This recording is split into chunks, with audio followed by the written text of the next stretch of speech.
Hi friends, welcome back to our channel.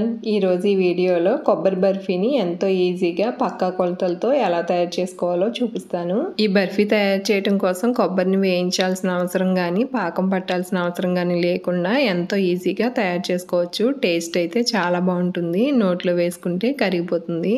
కొబ్బరి బర్ఫీ తయారు చేయడం కోసం కొబ్బరి ముక్కల్ని ఇలా సన్నగా కట్ చేసుకుని వెనక ఉండే బ్రౌన్ పార్ట్ని తీసేసుకోవాలి. ఇలా తీసుకున్న తర్వాత వీటిని మిక్సీ జార్లో వేసుకుని మెత్తగా మిక్సీ పట్టుకోవాలి. ఇలా మిక్సీ పట్టుకున్న ఈ కొబ్బరిని ఒక ప్లేట్లోకి తీసుకోవాలి.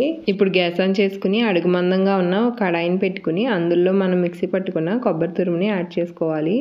నాకు 2 కప్పుల కొబ్బరి తురుము వచ్చింది. 2 కప్పుల కొబ్బరి తురుముకి 1.5 కప్పుల పంచదార వేసుకున్నాను. 1 కప్పుకి 3/4 కప్పు పంచదార వేసుకోవాలి.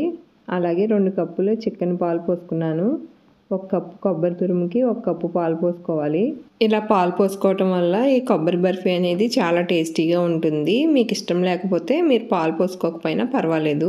పాలు పోసిన తర్వాత ఇవన్నీ బాగా కలిసేటట్లు బాగా కలుపుకోవాలి. లో ఫ్లేమ్లో పెట్టుకుని కలుపుకోవాలి. హై ఫ్లేమ్లో పెడితే అడుగున మాడిపోయే అవకాశం ఉంది. అందుకని లో ఫ్లేమ్లోనే మొత్తం అంతా బాగా దగ్గరగా అయ్యేంత వరకు కదుపుతూ ఉండాలి. ఇలా దగ్గరికి ఉడికిన తర్వాత ఇందులో ఒక 1/2 టీ స్పూన్ యాలకుల పొడి వేసుకుని మొత్తం అంతా బాగా కలిసేటట్లు కలుపుకోవాలి.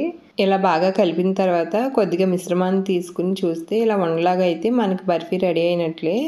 కడాయికి ఎక్కడ అంటుకోకుండా ఇలా వచ్చినప్పుడు మనం నెయ్యి రాసిన ప్లేట్లోకి ఈ మిశ్రమాన్ని తీసుకోవాలి. ఇలా మొత్తం తీసుకున్న తర్వాత అడుగున ఫ్లాట్గా ఉన్న ఒక చిన్న గిన్నెని తీసుకుని దానికి కూడా నెయ్యి రాసి దీనిపైన ఇలాగా స్మూత్గా చేసుకోవాలి. ఇలా ఎక్కడ పగుళ్ళు లేకుండా మొత్తం అంతా స్మూత్గా చేసుకున్న తర్వాత దీన్ని ఒక అరగంట పక్కన ఉంచుకోవాలి. అరగంట అయిన తర్వాత చాకుతో మనకు నచ్చిన షేప్లో ఘాట్లు పెట్టుకోవాలి. ఇలా ఘాట్లు పెట్టుకుని 1 గంట పక్కన ఉంచుకోవాలి. గంట అయిన తర్వాత ఇంకొకసారి చాకుతో కట్ చేసుకుంటే ఎంతో టేస్టీ కొబ్బరి బర్ఫీ రెడీ అయిపోయింది.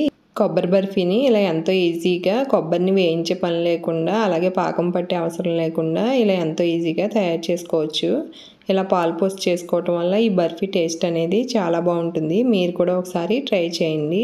మీకు ఈ వీడియో నచ్చిందని అనుకుంటున్నాను. నచ్చితే కనుక వీడియోని లైక్ చేయండి, షేర్ చేయండి, అలాగే మా ఛానల్ని సబ్స్క్రైబ్ చేసుకోండి.